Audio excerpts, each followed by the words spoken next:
So good morning class. Good morning sir. Today we're going to be discussing about the reading and reporting. So before we proceed to our discussion, let me ask you first, Mr. Dino, ano may mong favorite ka subject? Science. Anong nakuha niyo? Ano favorite man yung subject ng science? From studying about road graduate of fun. So I'm learning about So sa favorite mo science? Sa karon or sa high school, ako, ano science? So how about you, Mr. Irvin? Ano yung favorite mo mga subject?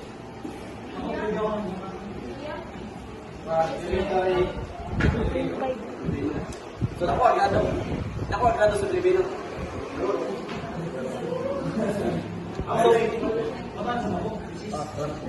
So kita no kay kuan. Nato yung mga difference nga kuan.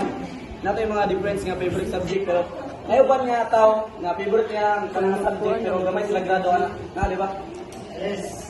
So ang uban sab kuan they love the subject because of the teacher. Ang uban sab kay kuan. Ang uban sab kay kuan. Di sila ganahan sa subject tungod sa teacher, di ba yan? Yeah. Dahil dagang factors. So muna itong topic karon about the kuan reading and reporting. Nakita mo about do kaning simbaw kaning A+. So what does it mean kaning A+? Excellent. Kana ang students yung makuha niya nga kuan, it means pugihan siya mag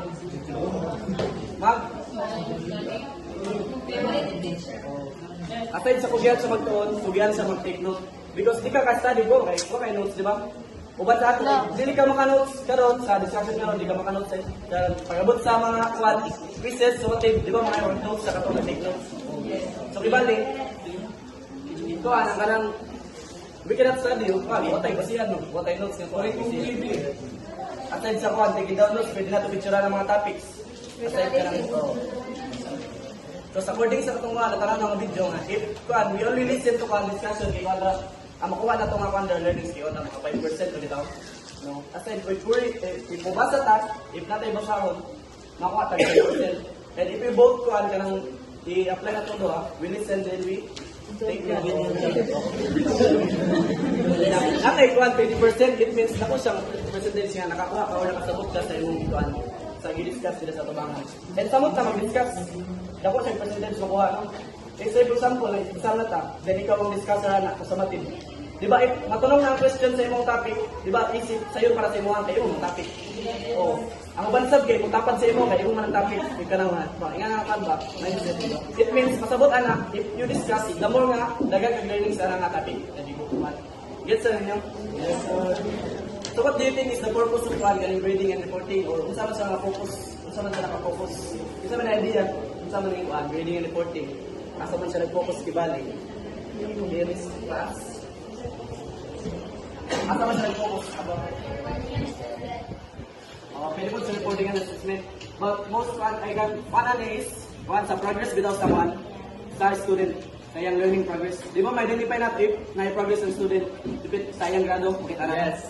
If nanikamot ang student, it means tapos siya grado. Okay. Mukhaan siya progress na good score sa mga kuhan, quizzes, mga exam. Anak siya.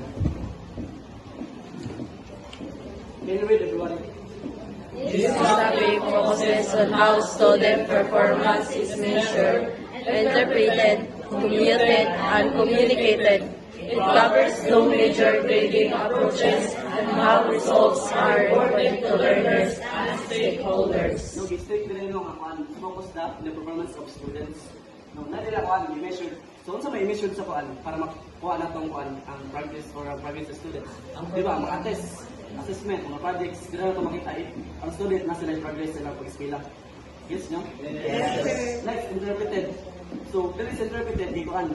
It means nga kuan, what does the score means for you? Ibalik kung siya nakuha ng mga score, unsa man na siya. Example, nakakuha na ko grado. It means you study well and you perform well in class. Ibalik ana, interpreted. Ibalik dili ingon ng unsa tay, unsa na mga